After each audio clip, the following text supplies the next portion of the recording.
Hi friends, welcome back to Curious Vet. I am Dr. Mosina. In today's video, we will learn about a tick-borne disease in cattle. It is epizootic bovine abortion or foothill abortion. So let's move straight to the topic. Foothill abortion in cattle, also known as epizootic bovine abortion, is a tick-borne disease caused by the bacteria Pagelobacter abortibovis. It is a significant problem for beef producers in foothill and mountainous regions of California, northern Nevada, and southern Oregon. The disease has little to no impact on pregnant cows or heifers themselves, but can result in abortions or calves that are stillborn or die soon after birth. Cattle typically have minimal reaction to the bacteria, but the immunologically naive fetus has a strong immune response, causing an extensive damage to its own tissues and organs and triggers abortion about 4 months after the cow is infected. Foothill abortion disease results in death of tens of thousands of cows annually and is a major economic burden for beef producers. Now let's see what is the etiology. Foothill abortion transmission occurs through the bite of an infected tick. The bacteria Pagelobacter abortibovis are carried by the Pagello tick or Ornithodorus coriaceus, a soft-bodied tick that lives in decomposing plant litter and soil in or near animal beds. So this picture shows the sections of a fetal bovine thymus infected with Pagelobacter abortibovis at 100x magnification. The arrow denotes the bacteria. These are some forms of modified Gram stain. Steiner silver stain, immunohistochemical stain, McDonald's Gram stain, and Sandiford's modification of Gram stain. Because this bacteria is not visible by all the staining methods, all the other staining Gram staining methods. Recent studies demonstrate that the infected cows can harbor the bacteria for up to 60 days.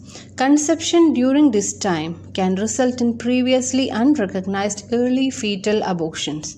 Therefore, a current recommendation is to avoid the tick exposure up to 2 months prior to breeding. High fetal mortality has been reported for naive pregnant cattle that are exposed to the ticks for the first time. Fetal losses in young replacement heifers have been known to exceed 40% annually in locations with long cold winters because the cold reduces the tick exposure. Losses are most dramatic when cattle are brought into an endemic area from locations that don't harbor the tick vector. Experimental data and anecdotal accounts suggest losses can exceed 90%.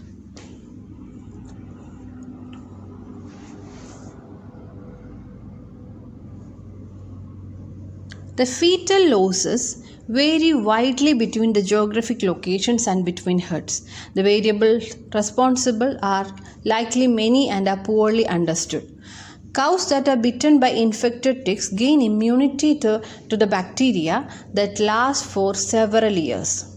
It is unlikely that immunity is lifelong, so cattle probably need to be bitten by an infected tick periodically to retain immunity. Coming to the clinical signs, foothill abortion is characterized by late term abortion, that is the abortion in the third trimester, or birth of weak calves after being bitten by an infected tick 4 to 5 months earlier. Fetuses can range in size from small and hairless, about 6 to 7 months gestation, to near or full term calves. This picture shows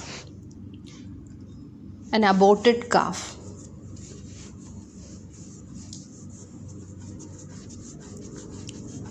So the fetus can range in size from small and hairless, about 6 to 7 months gestation, to near or full term calves.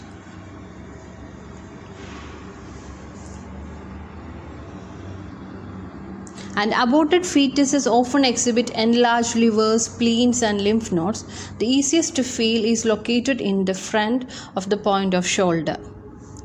Petechial hemorrhages around the eyes, nose, and mouth, as well as in the thymus.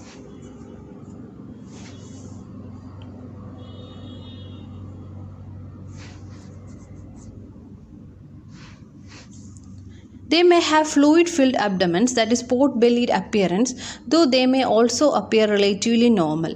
Birth of weak calves is also common since calves typically die from secondary infections and most that survive do not thrive.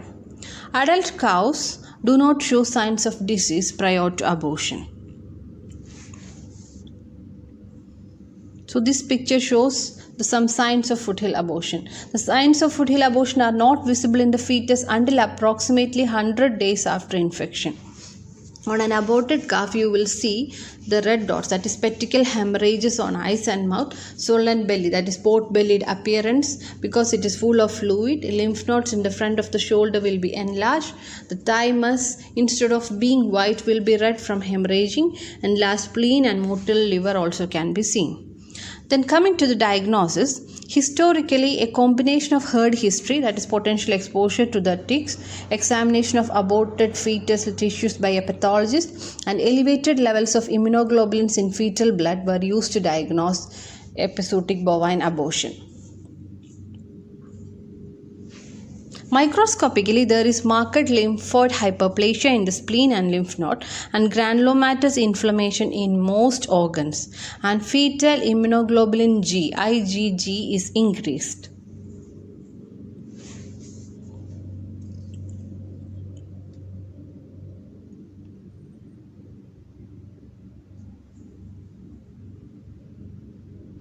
And there is no known treatment for foothill abortion once a cow is infected.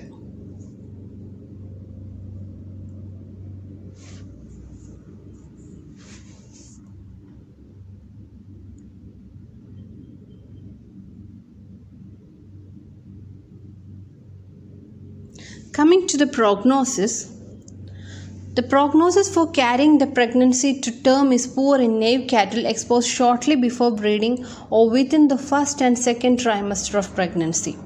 Cattle that have aborted may present with retained placentas but typically do not have long-term health issues. Mature cattle exposed to the bacteria do not exhibit clinical signs, and from the perspective of the overall health of the cow, the prognosis is good. Prevention. The only way to prevent foothill abortion is to expose cattle when they are least vulnerable. A live foothill abortion vaccine was released onto commercial market in September 2020.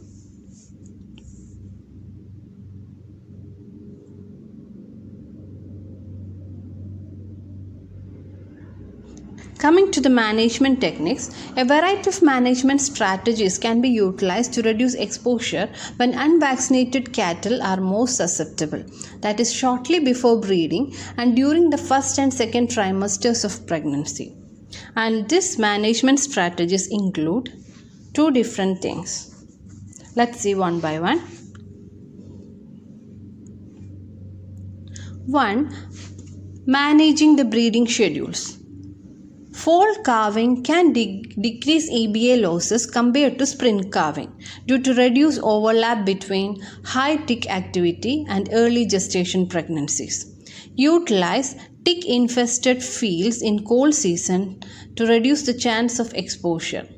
Ticks are most active in warm weather, that is from May to October. And next is the strategic movement of animals. Keep Nave heifers and cows away from regions endemic with EBA when most susceptible to fetal losses.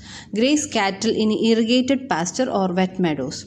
Run stocker cattle in the pasture first. Ticks only feed every 60 to 90 days.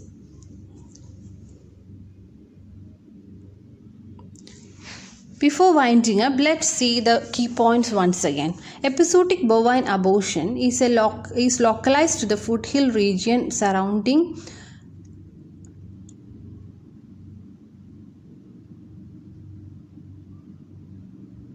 California, Oregon and Nevada. Epizootic bovine abortion usually causes a protracted abortion storm, affecting primarily heifers or cows recently introduced to the geographic region.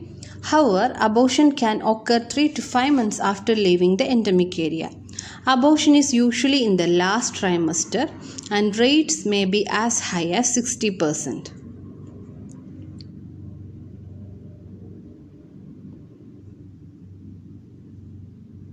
The animals abort without illness and the fetus is seldom autolyzed. Although the etiologic agent has not been definitely determined, it is transmitted by the ergasid tick, that is Pagerello tick, Ornithodorus coriaceus, and is believed to be a bacterium, Pagerellobacter abortibovis, in the Myxobacteria family, order Myxococcales, thought to be a gram-negative rod. The aborted fetus may have hepatomegaly, splenomegaly, and generalized lymphomegaly. Microscopically, there is marked lymphoid hyperplasia in the spleen and lymph node and granulomatous inflammation in most organs. Fetal immunoglobulin G, IgG, is increased.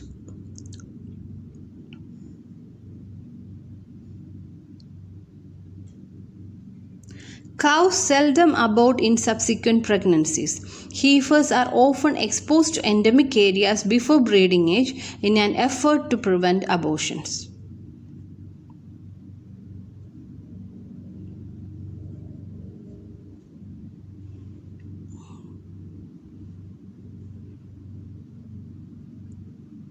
So that's all about epizootic bovine abortion or foothill abortion caused by Pagerellobacter abortibovis. If you feel the video is useful, please like it and share it with your friends and comment your suggestions. And if you have not subscribed my channel, please subscribe and click the notification bell so that you get notified every time I upload a video. So see you soon with another video. Thank you.